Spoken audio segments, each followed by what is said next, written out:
کیونکہ اس سسٹم کے کنٹرولز ان کنٹرولز کے قریب ہی تھے جن کے بارے میں کیپٹن الجھے ہوئے جواب دے رہا تھا۔ اسی وجہ سے انجینئر نے کیپٹن سے پوچھا کہ کیا پریشرائزیشن موڈ آٹو پر ہے یا مینول ہے، لیکن کیپٹن نے اس کا جواب دینے کے بجائے دوبارہ وہی سوال دہرایا کہ سرکٹ بریکرز کہاں موجود ہیں۔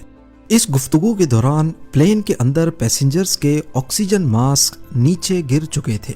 اس کے تھوڑی دیر کے بعد ہیلیوس گراؤنڈ آپریشنز کا پلین سے رابطہ ٹوٹ گیا۔ دیکھتے ہی دیکھتے جہاز 34,000 فیٹس پر پہنچ گیا اور اب اس سے رابطہ کرنے کی تمام کوششیں ناکام دکھ رہی تھیں۔ اب ہیلیوس آپریشنز نے نیکوسیا ایئر ٹریفک کنٹرول سے رابطہ کیا اور کہا کہ وہ فلائٹ 522 سے کانٹیکٹ کرنے کی کوشش کریں۔ اگلے 5 منٹوں تک کنٹرولر نے جہاز سے کانٹیکٹ کرنے کی کوشش کی لیکن کوئی جواب نہیں آیا۔ پھر کنٹرولر نے فلائٹ 522 کے قریب ایک دوسرے جہاز سے کانٹیکٹ کیا اور ان سے کہا کہ وہ فلائٹ 522 سے کانٹیکٹ کرنے کی کوشش کریں، پر یہ طریقہ بھی ناکام رہا۔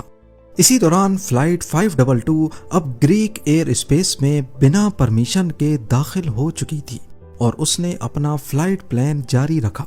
Nicosia air traffic control tower نے فلائٹ 522 سے ایمرجنسی فریکوینسی پر بھی رابطہ کرنے کی کوشش کی، لیکن یہاں سے بھی کوئی جواب نہیں آیا۔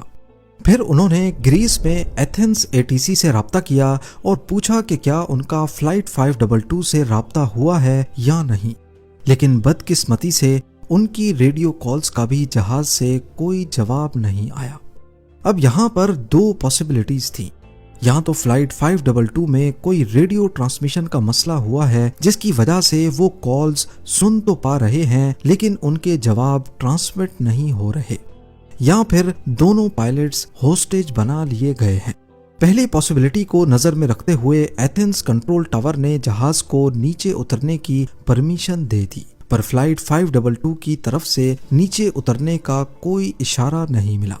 20 سے زیادہ مرتبہ کانٹیکٹ کرنے کے باوجود جب کوئی جواب نہیں آیا تو مجبوراً ایتھنز ATC نے گریک ایئر فورس سے کانٹیکٹ کیا اور ان کو بتایا کہ فلائٹ 522 بنا پرمیشن کے ایئر اسپیس میں داخل ہوئی ہے اور میسیجز کا جواب بھی نہیں آ رہا۔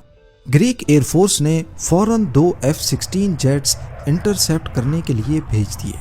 اس وقت تک فلائٹ 522 آٹو پائلٹ پہ پرفیکٹلی اپنے فلائٹ پاتھ کو فالو کر رہی تھی۔ جس مقام پر اسے نیچے اترنا تھا وہ پوائنٹ آلریڈی 2 مرتبہ مس ہو چکا تھا، لیکن جہاز 34,000 فیٹس پہ ہی پرواز کر رہا تھا۔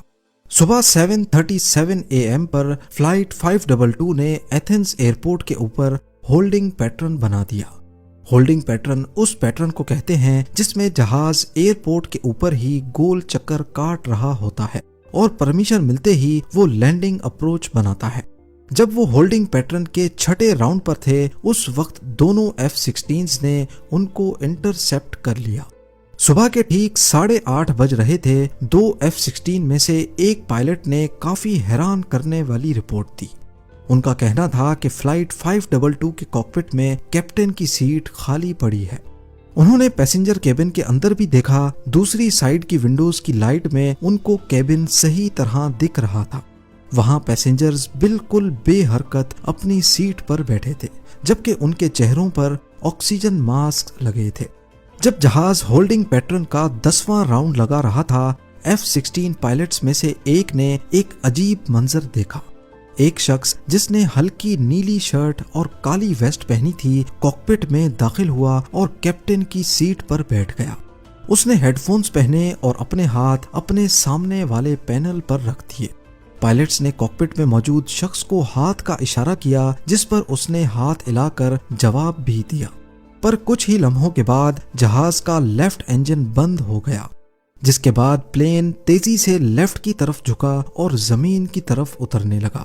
صبح 9 بجے سے تھوڑا پہلے جہاز مزید لیفٹ طرف مڑ گیا اور اس کے بعد اس کا رائٹ انجن بھی بند ہو گیا۔ تقریباً 4 منٹوں کے بعد وہ ایتھنز کے نارتھ ویسٹ میں پہاڑیوں سے ٹکرا کر تباہ ہو گیا۔ حادثے کے فوراً بعد انویسٹیگیٹرز کام پر لگ گئے۔ انہوں نے ملبے کا معائنہ کیا اور اس انجینئر سے بھی سوال جواب کیے جس نے حادثے سے پہلے پلین پر مینٹیننس کا کام کیا تھا۔ حادثے سے ایک رات پہلے اسی انجینئر نے جہاز پر پریشرائزیشن لیک ٹیسٹ کیا تھا۔ اس ٹیسٹ کے دوران اس نے اوور ہیڈ پینل پر موجود پریشرائزیشن موڈ کو آٹو سے ہٹا کر مینول پوزیشن میں رکھ دیا تھا، پر کام ختم کرنے کے بعد وہ سوئچ کو واپس آٹو پہ رکھنا بھول گیا۔ جہاز 34,000 فیٹ کی بلندی پر اڑ رہا تھا اور مینول پوزیشن کی وجہ سے اس کے اندر ہوا کا دباؤ کم ہونا شروع ہو گیا۔ کم پریشر میں انسانی دماغ صرف 10 منٹ تک کام کر سکتا ہے اور اس حالت کو ہیپوکسیا کہتے ہیں، یعنی آکسیجن کی کمی۔ اس کا سب سے پہلا اثر دماغ پر ہوتا ہے، جس سے کنفیوژن، سوچنے کی صلاحیت میں کمی اور آخر میں بے ہوشی یا موت بھی ہو سکتی ہے۔ دونوں پائلٹس کو اپنی پری فلائٹ ڈیوٹیز میں اس سوئچ کو چیک کرنا تھا، لیکن انہوں نے غور نہیں کیا کیونکہ نارملی وہ سوئچ آٹو پوزیشن میں ہی ہوتا ہے۔ ان کے پاس مسئلے کو پہچاننے کے لیے 2 اور موقع بھی تھے، ٹیکسی سے پہلے اور ٹیک آف کے بعد، لیکن وہ ہر موقع کو گوا بیٹھے۔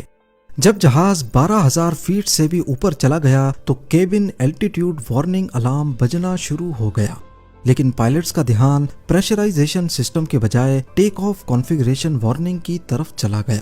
اسی غلط فہمی میں انہوں نے وہ پروسیجر شروع کر دیا جو عموماً ٹیک آف سے پہلے رن وے پر کیا جاتا ہے، اور ایسے وہ اصلی مسئلے کو پوری طرح نظر انداز کر بیٹھے۔ اسی دوران جہاز میں آکسیجن ماسک نکل آئے اور پاس آکسی آن کی لائٹ جل پڑی، لیکن ہائپوکسیا کے شروعاتی اثرات کی وجہ سے شاید انہوں نے اس پر بھی دھیان نہیں دیا۔ یہی وہ وقت تھا جب کیپٹن اور فرسٹ آفیسر بے ہوش ہو گئے اور 10 منٹ کی آکسیجن سپلائی ختم ہونے کے بعد پیسنجرز اور کریو بھی اپنے ہوش کھو بیٹھے۔ اب سوال یہ اٹھتا ہے کہ کاکپٹ میں وہ شخص کون تھا جو ان کے بے ہوش ہونے کے 2 گھنٹے کے بعد وہاں پہنچا تھا؟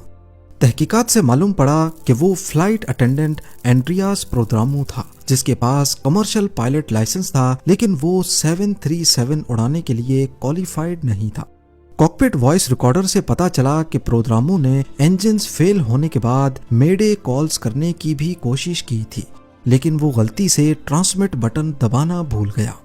انویسٹیگیشن بورڈ نے یہ تحقیق کی کہ اس کی فلائنگ ایکسپرٹیز اتنی نہیں تھی کہ وہ ایک بوئنگ 737 کو کنٹرول کر سکے، وہ بھی جب فیول ختم ہونے کی وجہ سے انجن فیل ہو گئے ہوں۔ اور اگر وہ کسی طرح جہاز کو لینڈ کروا بھی لیتا، پھر بھی پیسنجرز اور کریو کا زندہ بچنا ناممکن تھا، کیونکہ اتنی دیر تک ہائپوکسیا دماغ میں irreversible ڈیمیجز پیدا کر دیتا ہے۔ انویسٹیگیشن کے دوران جہاز کے ملبے میں سے 4 میں سے 3 پورٹیبل آکسیجن سلنڈرز استعمال شدہ حالت میں ملے۔ اس سے یہ ثابت ہوا کہ پرودرامو اور شاید 2 اور کیبن کریو ممبرز نے ان سلنڈرز کو استعمال کیا تھا، جس کی وجہ سے وہ باقی مسافروں اور پائلٹس کے مقابلے میں زیادہ دیر تک ہوش میں رہے۔ ہیلیوس فلائٹ 522 کے حادثے کے بعد ایوییشن انڈسٹری نے بہت کچھ سیکھا اور کئی نئی SOPs بھی بنائی گئیں، جن میں بوئنگ کو پائلٹس کی ٹریننگ میں اضافہ کرنے اور وارننگز کے فرق کو سمجھنے کی ہدایت دی گئی۔ ان SOPs کو لاگو کرنے کے بعد ہیلیوس فلائٹ 522 جیسا حادثہ آج تک دوبارہ نہیں ہوا۔ امید ہے زیم ٹی وی کی یہ ویڈیو بھی آپ لوگ بھرپور لائک اور شیئر کریں گے۔ آپ لوگوں کے پیار بھرے کامنٹس کا بے حد شکریہ۔ ملتے ہیں اگلی شاندار ویڈیو میں۔